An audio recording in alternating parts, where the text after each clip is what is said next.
High বন্ধুরা, আমি চলে আসলাম আমার চ্যানেলে। তো তোমরা কেমন আছো?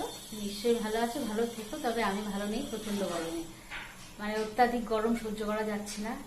আর রাতে তো আমি তো সারা রাত নিচেই মাটিতেই ঘুমিয়েছি, কারণ উপরের বিছানায় গরম সহ্য করা যাচ্ছে না। তো রান্না সকালে ভাত খেয়েছি আজকে। আমি তো ভাত খাই না, তা রুটি করতে পারলাম না, এত গরমে ভাত আর পটল ভাজা খেয়েছি।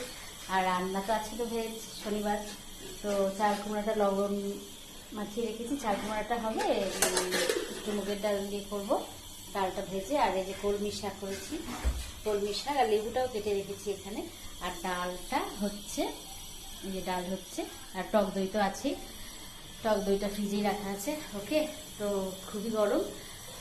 তো আমার ভিডিও অবশ্যই দেখো, সাবস্ক্রাইব করো। একটু কমই হচ্ছে, সবই ডাউন আছে, ঠিক আছে। তো আমার তো রান্না শেষ হয়ে গেছে।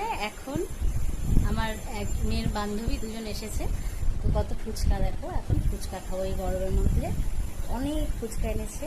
আর এই যে ফুচকার সাথে তো আলু কাবলি আছেই, সব আছে। তো এগুলো এখন বসে বসে ওরাও খাবে, ওদের সাথে আমিও খাবো। কি করব গরমে, একটু খাই, ফুচকাই খাই। ফুচকা তেঁতুল জলও আছে, ভালো লাগবে। তো এখন ফুচকা খাবো, তারপরে স্নান করবো, দেরি আছে, ঠিক আছে।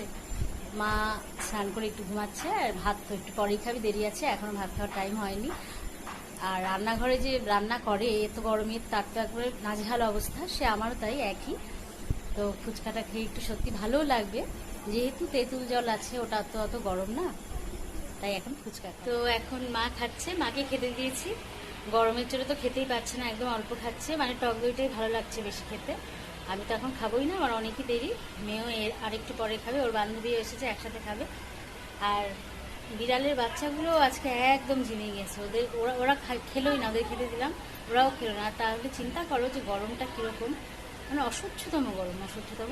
এইরকম গরম আমাদের এখানে এরকম গরম কখনোই পড়ে না। আমাদের এখানে খুব জোর 2-3 দিন গরম থাকলে বৃষ্টি হয়ে যায়, কিন্তু এবারে হচ্ছে না, সবই চেঞ্জ হয়ে গেছে, এটাই হচ্ছে সবথেকে বড় কথা, ঠিক আছে। তো পরে আবার আসছি, প্রচন্ড গরম, খুবই গরম, গরমে আর পারা যাচ্ছে না সত্যি। এখন সিরিয়ালই দেখছি মায়ের সাথে বসে, কি করবো না, নিচে শুয়েও আরাম পাচ্ছি, কোথাও আরাম নেই। আর নিচেই তো শুই আমি, কারণ খাটে শোয়া যাচ্ছে না। একই কথা বলছি, একই কথা বলার মতো, এই জন্যই বলছি, প্রচন্ড গরম, ঠিক আছে। তো আমার ভিডিও অবশ্যই দেখো, আমার সাবস্ক্রাইব করো, এটা অনুরোধ রইল, অবশ্যই দেখো, ঠিক আছে। ভালো থাকো, টাটা।